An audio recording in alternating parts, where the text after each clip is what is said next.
The government has decided to extend the movement control order by another 2 weeks to May 12 p.m, Tan Sri Muhyiddin Yassin announced. In a speech to the nation on the eve of Ramadan, he says that the battle is not won yet despite the encouraging numbers seen. But he adds that the government is mulling reopening several sectors and subsectors under strict conditions. Malaysia's new daily COVID cases jumped to 71 today, which is lower than the number of recoveries at 90, according to the Ministry of Health.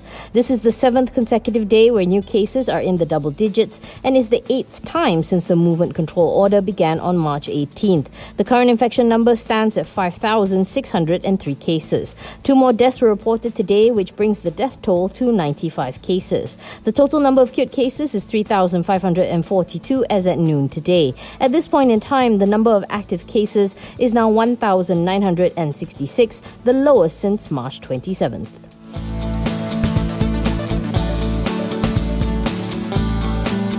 Digi.com's first quarter net profit fell 2.78% to 332 million due to a mix of higher other expenses and a net loss from forex and currency forward contracts. However, this was partly offset by lower finance costs, which more than halved to 21.5 million, while interest income doubled to 7.5 million ringgit. Revenue for the quarter, however, improved by 3.43% to 1.56 billion ringgit, underpinned by focused customer offerings to drive quality subscriber base and network connectivity.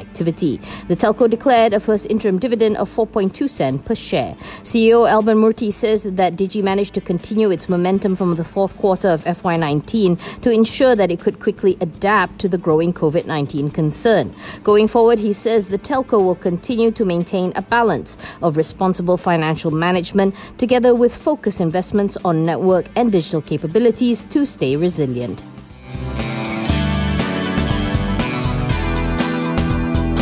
Serba Dynamic Holdings is proposing a private placement of up to 10% of its 3.83 billion issued shares to raise up to 580.09 million ringgit. The funds will be split fairly evenly between working capital and loan repayments. In a boss filing, Serba Dynamic will place the shares to third-party investors to be identified in the course of the book-building exercise.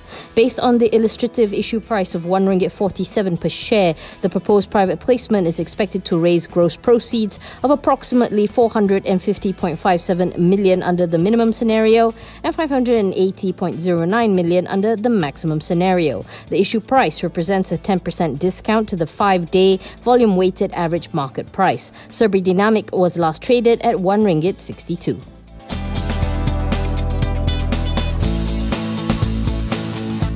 Think tank MIR said that without the government's 260 billion ringgit Prihatin economic stimulus, Malaysia could be experiencing a GDP loss of 123 billion ringgit. However, MIR has projected GDP growth at between minus 1.02 and 3.8% in 2020. In comparison, the central bank has estimated the country's economic growth to be at a more conservative minus 2 and 0.5%. Deputy Director Professor Jamal Othman noted that estimations are on the assumption that the movement control order will end by April 28th and that oil prices hover around $35 per barrel for the second half of the year.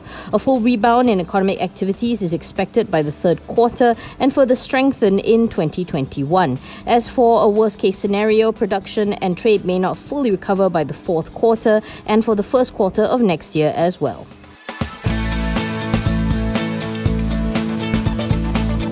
CGS-CIMB says it is expecting Bank Negara to cut OPR by another 75 basis points in anticipation of a contraction in the country's economy in 2020. Inflation is expected to be subdued. Economists Michelle Chia and Lim Yi Ping wrote that the country's monetary policy is likely to become accommodative with a 50 basis point cut in May, followed by a 25 basis point cut in the second half of the year. The research house is expecting a sharp GDP contraction of 4.3% to keep the country's economy below potential for the next 12 to 18 months. On March 3rd, Bank Negara had decided to reduce OPR by 25 basis points to 2.5%.